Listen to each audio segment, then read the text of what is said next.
Okay, welcome back to the channel. We're having an update here on Crypto.com and the changes that went into effect on 1 June 2022. Many of you are aware of these, some maybe not so much, and there might be some misconceptions that need to be cleared up. I myself am guilty of this, if you will, a sort of misunderstanding with respect to whether or not some of the changes would affect me or not.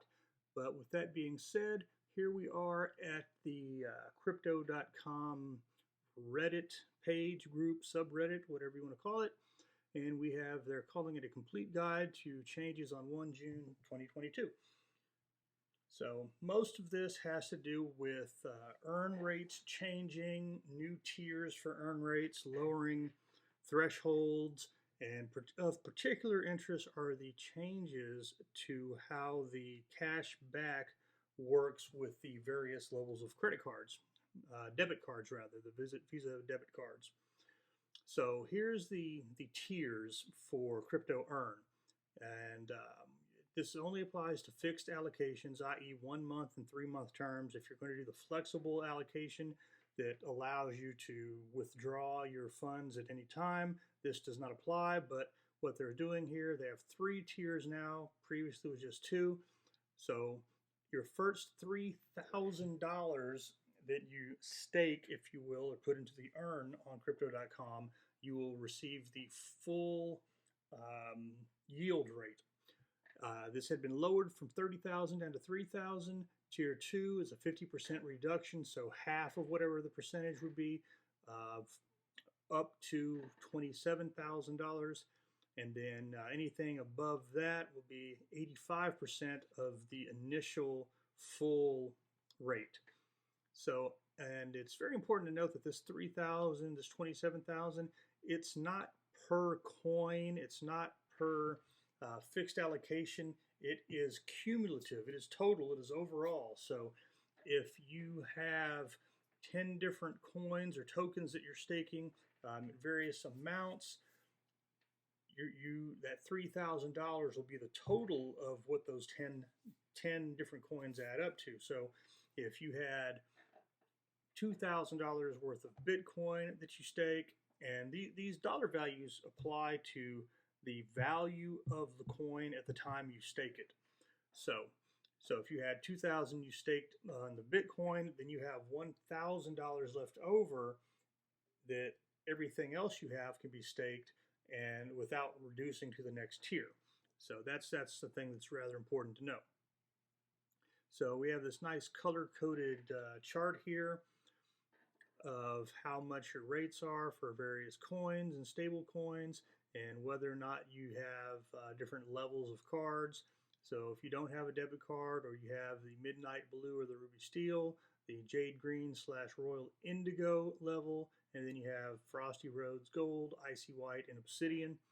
So we'll just focus here in this middle area, Jade Green, Royal Indigo. That's the level that I'm at.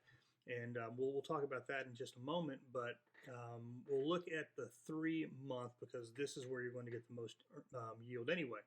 So just looking at DOT and Matic, 12.5%. So that is 12.5% of your DOT and Matic up to $3,000 of total coinage staked, if you will. So anything above that, like I said, it's 50%, so half of 12.5 is 6.25. And then 80% of, is it 85 or 85? Yes, 85% of 12.5 is 1.45. Rather, it's 85% reduction, so 15% rather. Anyway, I think you can see how this works. And of course, if you're one of the lucky few out there that's the Frosted Rose Gold or Icy White or Obsidian, you would be eligible for 14.5, 8.25, 3.75, and so on. So that is very nice.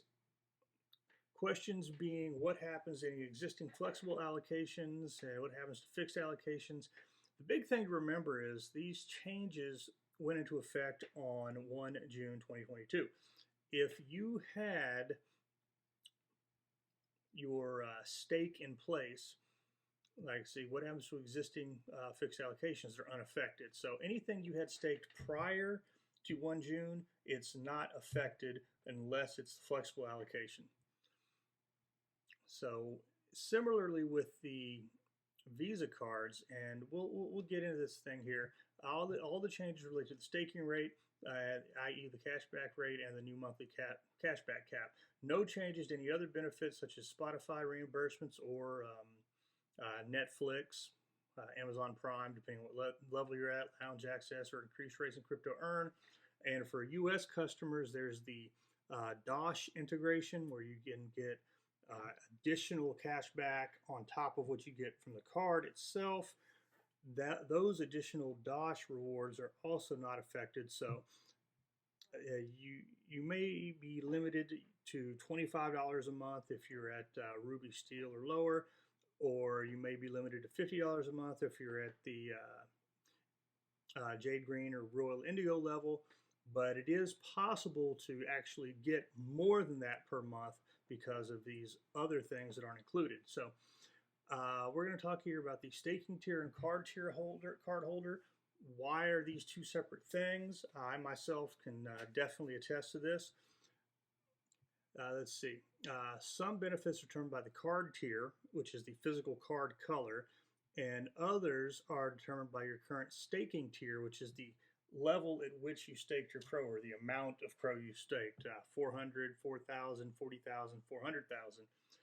And the reason why there's these two different tiers, if you will, is you might be like me. When I went from Ruby Steel to Jade/Indigo, all I did was increase the amount I had staked, increased it from $400 staked in Crow to $4,000 staked in Crow, and I did not ask for a physical card upgrade. At the time, physical card upgrades or replacement cards were $50. They would charge you $50 for this, but in the wake of all of these changes and announcements, they are waiving the card upgrade fee. So with that being said, I actually finally put in the request to get upgraded of my physical card from Ruby Steel to Royal Indigo. I just like purple.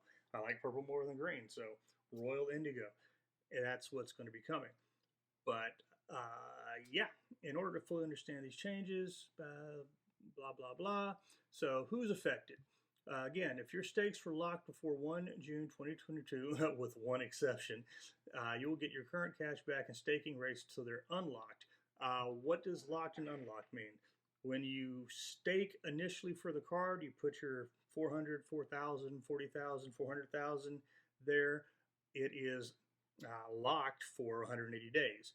When that 180 days is up, your crow is still staked, it's just not locked. You can remove it, you can move it at any time, you can unstake it and then restake. But down here with warning, restaking may require additional crows, so do not unstake unless you're certain you have sufficient crow to stake again. Basically what this is saying is sort of the situation that a lot of people are in, myself included, because the price of crow has been dropping lately, as you can see. But, for instance, my $4,000 worth of Pro that I staked is now at this moment worth approximately $1,200 instead of $4,000. So if I were to unstake my Crow and I wanted to restake, I would have to add in an additional amount of Crow to get that Crow value back up to 4,000. Otherwise, I'm not going to be able to maintain my current level of benefits. So if you still had a stake that was active and locked prior to 1 June 2022, you will continue to get your weekly rewards at your 10% rate or 12% rate, depending on which tier you're at. And then whenever your stake expires, that's when you will drop down to the new lower rates. Now this right here is something that I did not know for sure. The new monthly cashback cap comes into effect immediately on 1 June 2022, regardless of whether stakes are locked or unlocked. I was under the impression that if you had your stake locked in for the duration of that time, you would not be subjected to the monthly cashback limit of the $25 or the $50. And that was very concerning to me. There were times when I can, I can hit $50, $25, whatever in a day using my card sometimes. So it's very concerning. In fact, this last month, this month in June, I want to say it took me 6 days. On the 6th was when I ran into that, and I just want to note that sure they say it's $50, but the way it works is if you've already received, say, $48.75 worth of cash back rewards from using your card, and then you go make an additional purchase, it doesn't stop. It doesn't stop when you hit $50.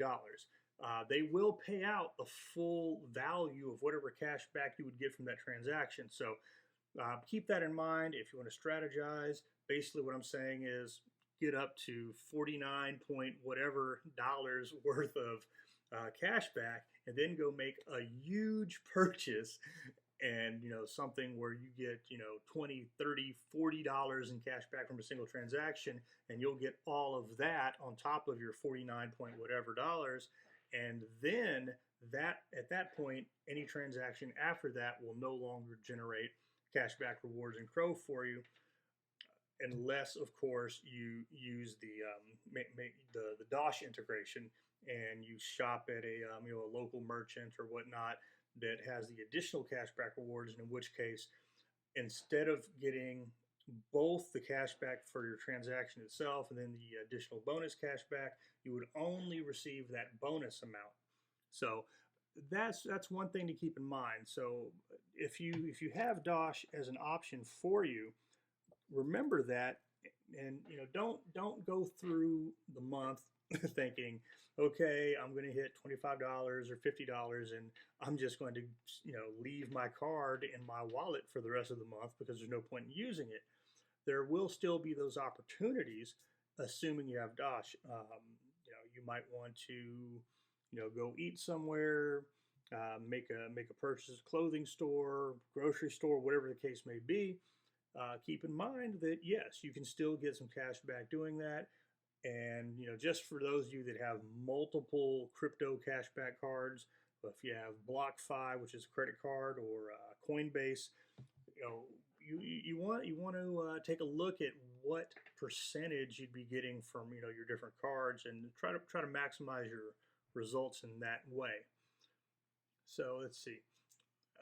The exception to the first point, and the first point being stakes locked before 1 June 2022 will be locked into the current rates. The exception being if you restake for a lower tier. So say you're in a situation like I am, where you staked $4,000 worth of Crow at one point to get the Jade / Indigo level and card, and the value of Crow is dropped, therefore the value of your stake is dropped, and you wanted to unstake your Crow, and then at this point you don't have enough to do a $4,000 staking, but obviously you'll have more than enough to do the $400 level for the Ruby Steel level. If you were to do that, everything would bump down, and the change would take place immediately. All right, so let's see here. Staking rate for people with no stake or not on a staking tier, nothing will change. Still no staking rewards, obviously. Ruby Steel tier, nothing will change. There are still no staking rewards. Okay, this is actually is okay. Well, all right. So this is accurate. I was about to say that it wasn't, but yes, at Ruby Steel, when you have your $400 staked, you do not receive a weekly reward based on the a percentage of the coins you have staked. So that starts at the Jade Green Royal Indigo level, and the staking rate is going to be dropping from 10% to 4%. Yeah, I know that looks like a big hit, but previously it had been announced that it was going from 10% to 0%, and that was a game changer. That was a breaking point issue for so many people in the crypto.com ecosystem or community or whatever you want to call it. And then for Frosted Rails Gold, Icy White, Obsidian, dropping from 12% to 8%. Again, before it was going to like 5% or something of that nature. So it's better than getting nothing. So don't look the gift horse of free cash back, free crow, free crypto in the mouth. And then here we go with the cashback rate, the percentage of your purchases that you will receive as cashback in Crow. Ruby Steel drops from 2% to 1%. Jade Green Royal Indigo going from 3 to 2. So, basically what's going to happen in approximately 80 days, hopefully by then I'll have a physical Royal Indigo card, and I will, whenever I make a purchase, my rewards will be as if I had my Ruby Steel card. Frosted Gold Icy White staking tier dropping from 5 to 3%, and then Obsidian staking tier dropping from 8 to 5%. So everything's getting bumped down a level. Midnight Blue and Ruby Steel, you are getting cashback rate will drop from 1 to 0. Let's see, and no stake. What do we have here? Yeah, Ruby Steel 2 to 1%. So Jade Green Royal Indigo card holders with no stake, you're going to go from 1.5% to 0%. Icy White and Obsidian, Rose Gold 1.7 to 1, and Obsidian holders with no stake, no changes. So, wow. Basically, in order to receive any cash back from using your card without having any Crow staked, you need to have at one point have staked either $40,000 worth of Crow or $400,000 at some point. And again, if you don't have the stake, you'll still be at that level.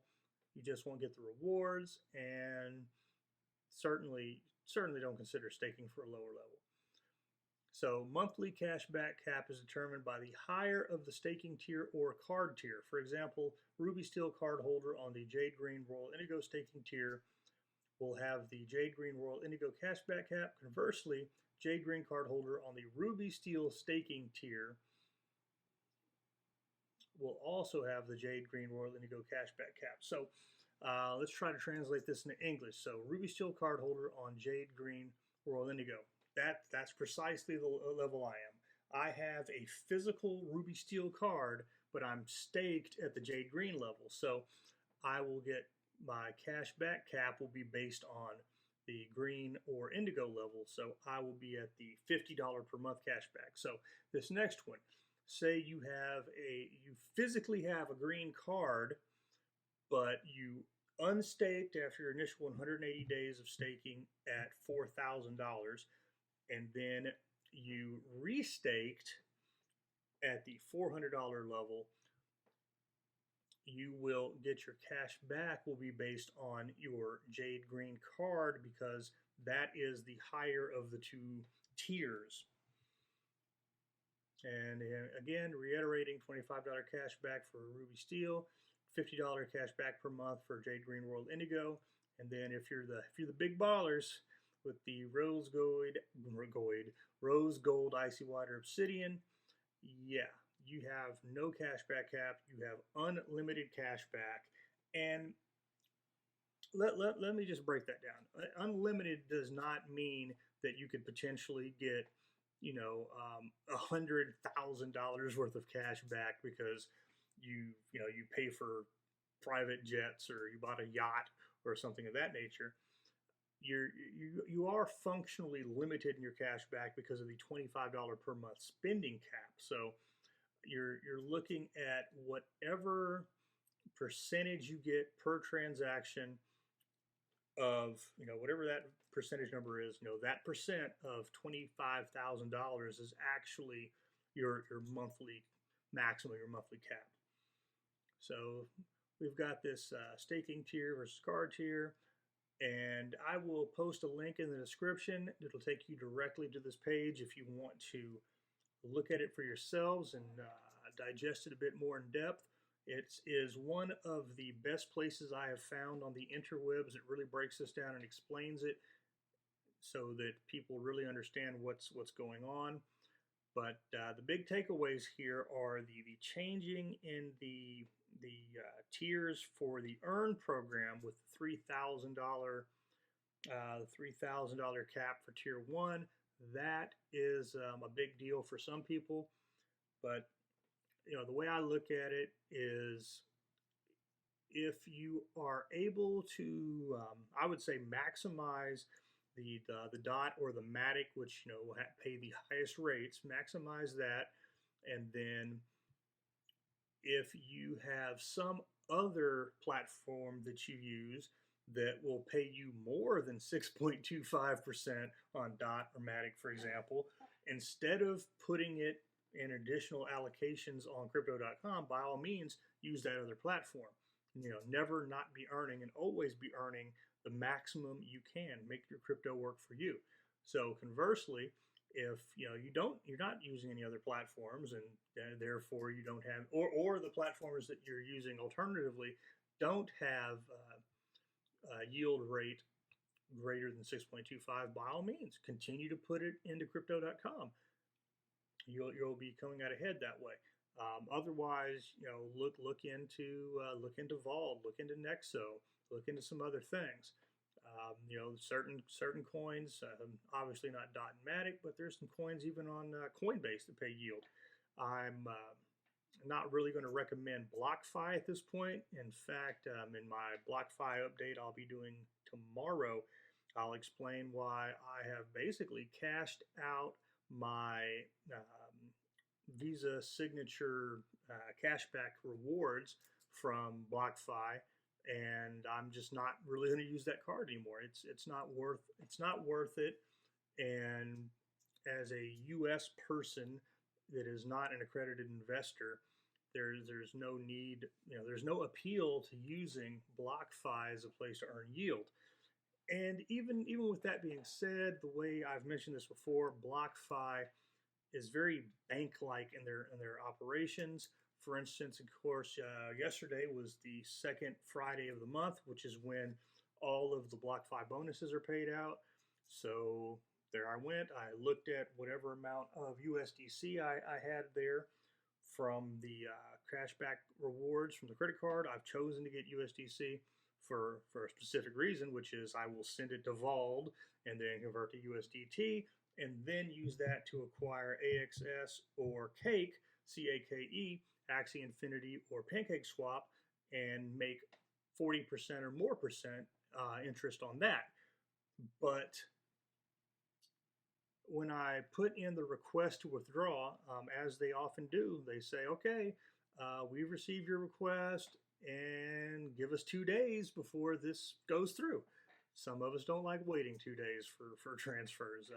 Part of the appeal of cryptocurrency is speed, and not having to wait, and not having to deal with the legacy aspects of the legacy banking, legacy financial system. So that's all we've got for this Crypto.com update. I still have faith in Crypto.com, and particularly with the Crow cashback rewards and the Crow staking rewards. So whatever I get from the every week from having Crow staked to have the card, whatever I get, whatever Crow I purchase on top of that, whatever Crow I get from cashback, whatever Crow I get as my monthly Netflix reimbursement, because I'm not at a level that qualifies for the Amazon Prime, and I don't use Spotify. So all of that, almost immediately I send it over to the Crypto.com DeFi wallet, and you can get 12.x% on that. It's a better rate than you would get if you did an earn allocation on crypto.com. It's better than even the 10% that we're currently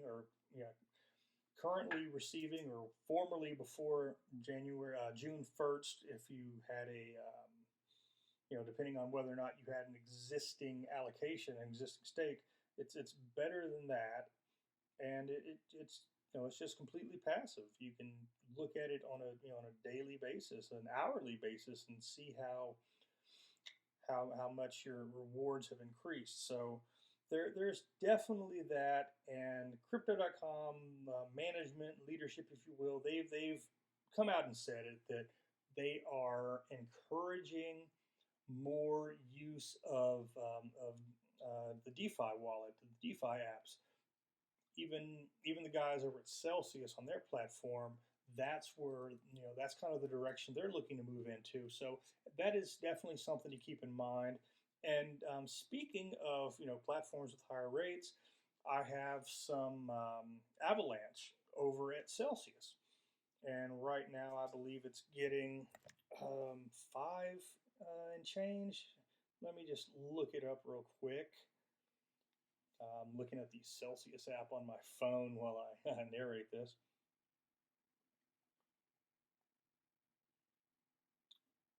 All right, love this app. So much security. I have to do Face ID 3 different times in a row. So, okay, wow. I think they may have lowered the avalanche rates again. So right now it's 3.82%. And right here you can see on Crypto.com at my level, let's see, I can go from 3.82% and over at Celsius, move it over to Crypto.com and get 6%, which is much better. And in fact, the only reason I haven't done so already is because I'm waiting on a promotional bonus to be paid out. They had a bonus. You put in your code, and if you deposited at least $500 worth of Ajax Avalanche within 30 days of using the code, then after 90 days, I believe it is, you get a $20 bonus. So basically, I'm waiting for that to be paid out on or around the 17th of June, and at which point I'll be moving that from Celsius over to Crypto.com. And I have some Bitcoin over there as well. Right now they're doing 6.5%. I can get better than that on a monthly fixed deposit at Vault. So it'll be moved soon too.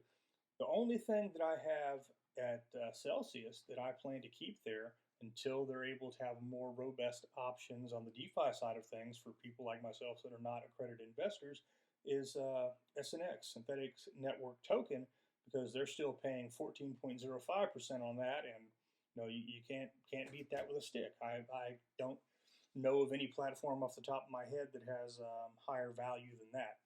So with that being said, we'll go ahead and wrap this video up. Like I said, the link to what you're seeing on your screen now, this Reddit page for Crypto.com, will be in the description. Please hit that thumbs up, like this video, share it, subscribe if you have not already done so.